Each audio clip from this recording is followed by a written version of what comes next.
Have you ever stood in a downpour, feeling the cool drops on your skin, and wondered what our earliest ancestors thought of this strange phenomenon? Picture this: you've never seen rain. The world is your home, but it's a world you're still learning. Suddenly, the sky growls with a deep, guttural sound you've never heard before. The wind, once a gentle whisper, now screams through the trees, and then water begins to fall from above. Not from a river, not from a lake, but from the vast, endless sky itself. For the first time, humans saw the sky bleed life. Imagine the sheer terror. To early humans, this must have seemed like the end of the world. The heavens roared, and blinding flashes of light, what we call lightning, split the earth in two. Their first instinct was to run, to hide, to seek shelter in the deepest, darkest caves they could find. The world they knew was being washed away by a celestial flood. Fear was their first reaction, a primal, gut-wrenching terror that this was an attack from some angry, unseen god. But humans are, and always have been, creatures of immense curiosity. Peeking out from the safety of their caves, they watched. They saw the clouds, once white and fluffy, turn dark and heavy, pregnant with water. They listened to the rhythmic patter that replaced the initial terrifying downpour. Fear began to give way to fascination. What was this strange water from the sky? Cautiously, one brave soul might have extended a hand, letting the droplets splash against their palm. It was cold. It was pure. They tasted it. It was just like the water from the springs they drank from. But this water came from everywhere. They watched as tiny trickles of water on the ground joined together, forming streams, which then rushed to join the larger rivers. They followed these new paths of water, their fear slowly transforming into a burning desire to understand. This wasn't just a random event. There was a pattern to it, a logic they were just beginning to grasp. Of course, this journey of discovery wasn't without its harsh lessons. They learned that the same life-giving water could also bring destruction.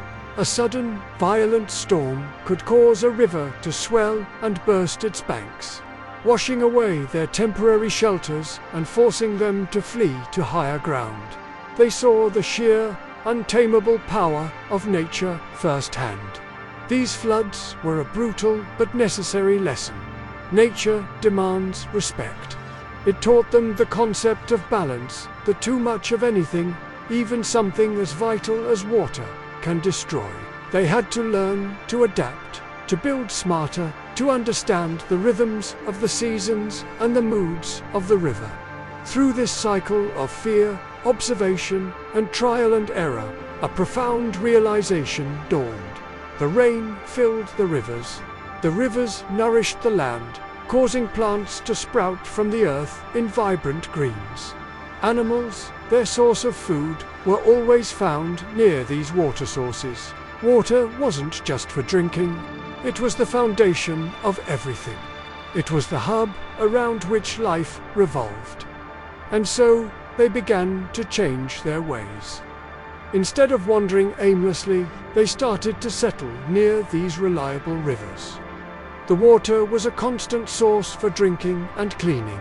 They discovered that the rivers were also teeming with fish, a new and abundant food source that was easier and safer to catch than a mammoth. Water became the cornerstone of their survival, the central pillar upon which they would build their future. They learned to read the sky, to predict the rain, and to live in harmony with the cycles of the water. Think about that transformation. The very same rain that once sent them running in terror became the rhythm of their lives. The thunder that scared them became a signal that life-giving water was on its way. Fear had turned into faith. They began to see the rain not as an act of anger, but as a gift from the heavens. Nature wasn't just a dangerous force to be feared. It was a divine provider, a source of all life. They had turned a terrifying mystery into the very foundation of their civilization. But their journey with water was far from over. As they spent more and more time by the rivers, they started to notice something else. They saw fallen logs and branches carried along by the current, dancing on the surface without sinking. A new idea began to form, a question that would once again change everything. If wood can float on water, could we? Join us next time as we explore the discovery of flotation and the invention of the very first rafts. A step that would allow humanity to conquer the rivers and expand their world like never before. Thanks for watching, and if you enjoyed this journey back in time, don't forget to like, subscribe, and hit that notification bell so you don't miss our next adventure. See you then.